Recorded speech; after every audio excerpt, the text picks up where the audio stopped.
The right brings the bulls, the wrong brings the bears. நாங்க தமிழ், நீங்களாம் என்ன தமிழ் தானே இங்கே மெஜாரிட்டி. நமக்கு bulls தான் பிடிக்கும், கரெக்டா இல்லையா? Jersey வேண்டாம். So if we need the bulls, we need to be right. Are we clear? We make a mistake, we know the market is going for the bears. கரெக்டா? சத்தமா சொல்லுங்க, நமக்கு bulls தான் வேணும், கத்துங்க. Bulls வேணும். Correct. So let's go back to the issue. There was a bank that once existed. The bank is now history. Thanks to one person, Nick Leeson.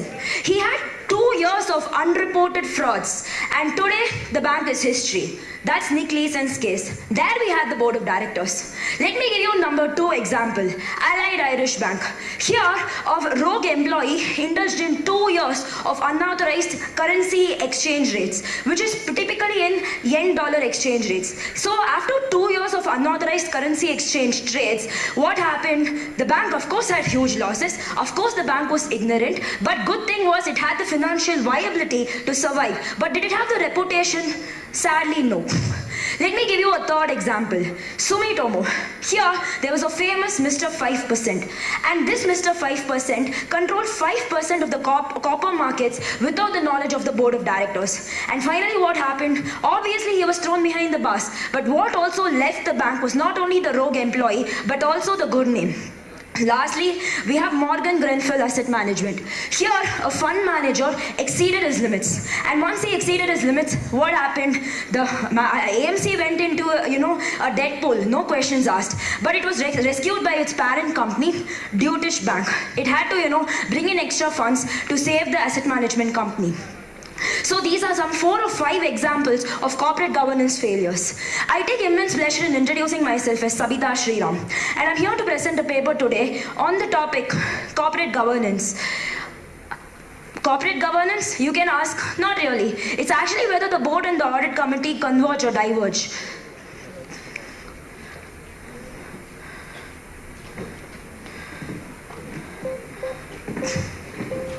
My presentation.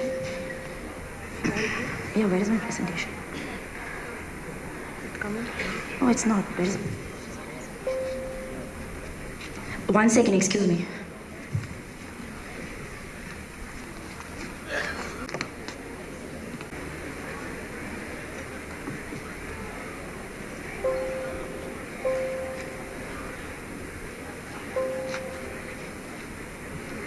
All of you might have asked, why is this girl talking about corporate governance when we are looking at board of directors and the audit committee? But let me ask you one question. If we have any reason for setting up a committee like the audit committee, don't you think that in any corporate governance frauds, there was always a board of directors? We always had an organization structure. These unauthorized employees I just named now did have their supervisors, but didn't the internal control failures only result in getting more bears than the bulls? And like I just said, we need the bulls and not the bears. So before delving into the topic, let's understand what is the requirement of the Companies Act and try to figure out why these requirements have been framed.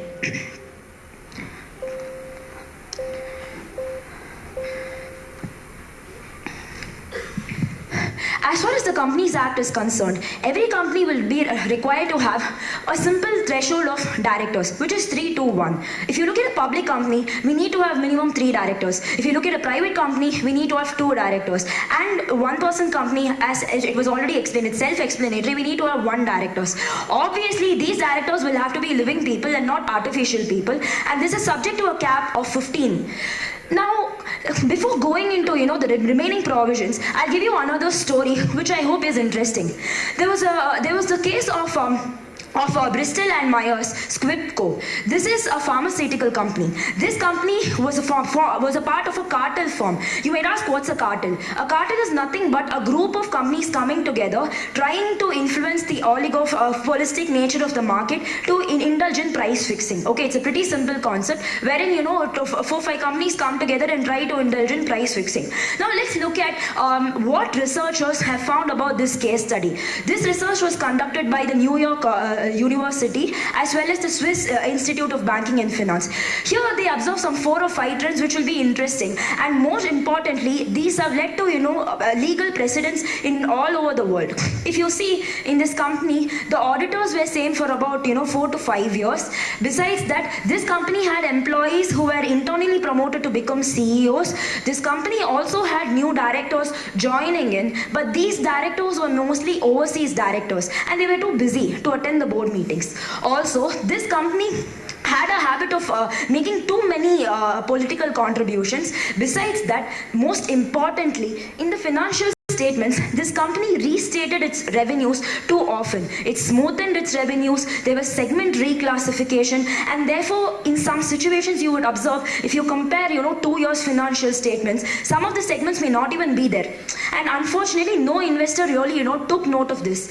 And in another interesting part here is, in this company, the managers, they had ESOPs. Now, in most cases, what will managers do? They might have the ESOP, in place, and they might have a nice association with the company, considering that they're getting perks like ESOPs, and they will encash it only, maybe when they're older or after a long time. But here, the managers encash their ESOPs a lot. So if you would just think a little bit, you will realize that these were the managers who were acting without the knowledge of their superiors. So these managers are, in the upper middle management. They actually control the operational activities. Like all said and done, we may have a board, but the board is not going to come into every single transaction and see whether the transaction is in the, the fairest sense. So these managers smartly ensured that they entered into transactions which were unethical but which were profitable. So they didn't care about the company's names, and they were smart enough to figure out that later on when the company gets caught, they shouldn't be in problems, right? So let them take the profit when it comes.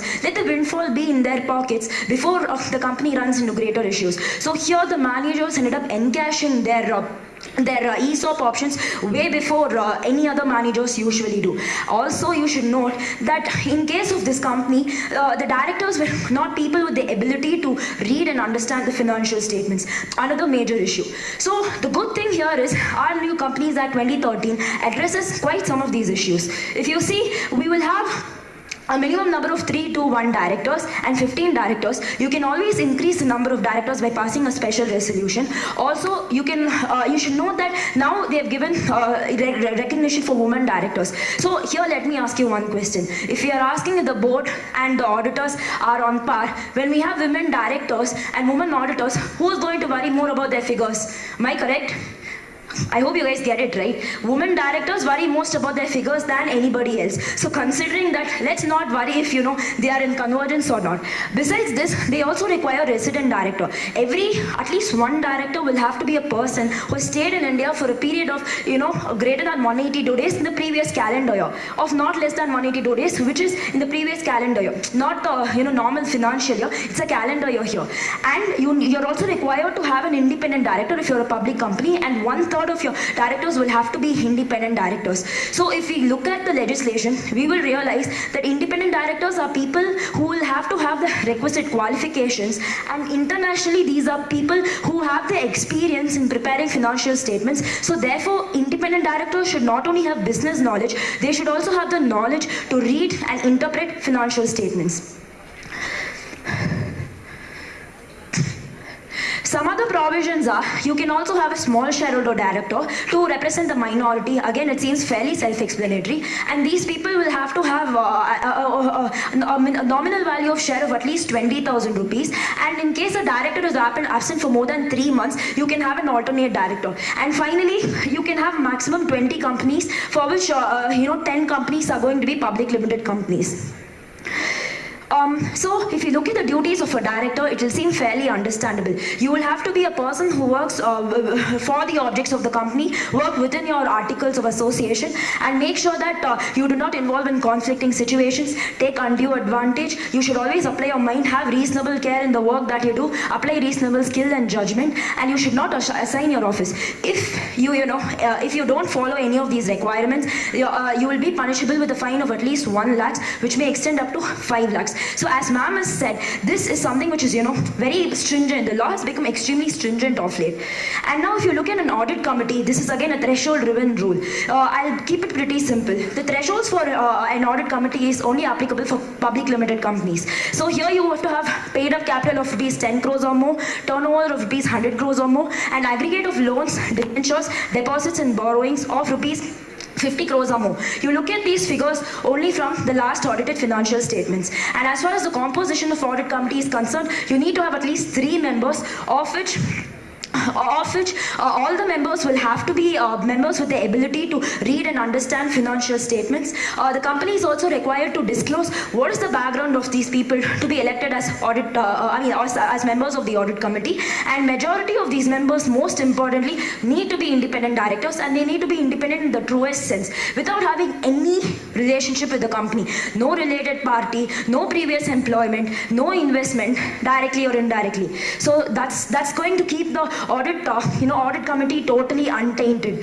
So now if you look at the functions and the powers of audit committee, these are the people to whom the auditors report to. So they'll be the people who will have the ability to appoint, remunerate and decide the terms and conditions of the auditor. Also, they'll be able to review the financial statements and the auditor's report thereon. And they will also have the ability to examine the financial statements and approve and modify any related party transactions. And they'll scrutinize intercorporate loan transactions, because as all of us know, it's against our principle to pay the interest and against our principle to pay and against our interest to pay the principal. They'll look at valuations of undertakings or assets of the company, and they'll of course evaluate the IFC, internal financial controls and risk management systems, and they will also monitor the end use of funds. Besides this, if you see the powers of audit committee, they can call for comments of the auditors to understand if the scope of audit, if the auditors' observations and the state of financial statements is correct before they present it to the board. And they can also investigate into any of these issues, take disciplinary action, and they can also investigate into issues which have been referred to them by the management. And most importantly, they have full power to take external help. So when they do take external help, they can always understand they can always have a third party coming in. So one of the main issues in corporate governance failures is, if a director quits, he won't be replaced. If a CEO quits, someone else will be promoted, because you don't want to be caught with a third person coming into place. And today that has been removed thanks to this provision, where the audit committee can recruit external parties to scrutinize what you have done. Besides this, they'll also have full access to informations and records of the company, which is again fairly self-explanatory. So in any of the questions which have raised to the auditors and the KMPs, they will have an opportunity of being heard, but they will not have a right to vote, because at the end of the day we are questioning their conduct. So when you give them a right to vote, it's self-defeating arrangement. So let me give you another more live example. We're looking at Toshiba. It's a corporate governance failure. The president inflated his profits, and because of that, what happened is, today they're all laying their heads low, and they're apologizing.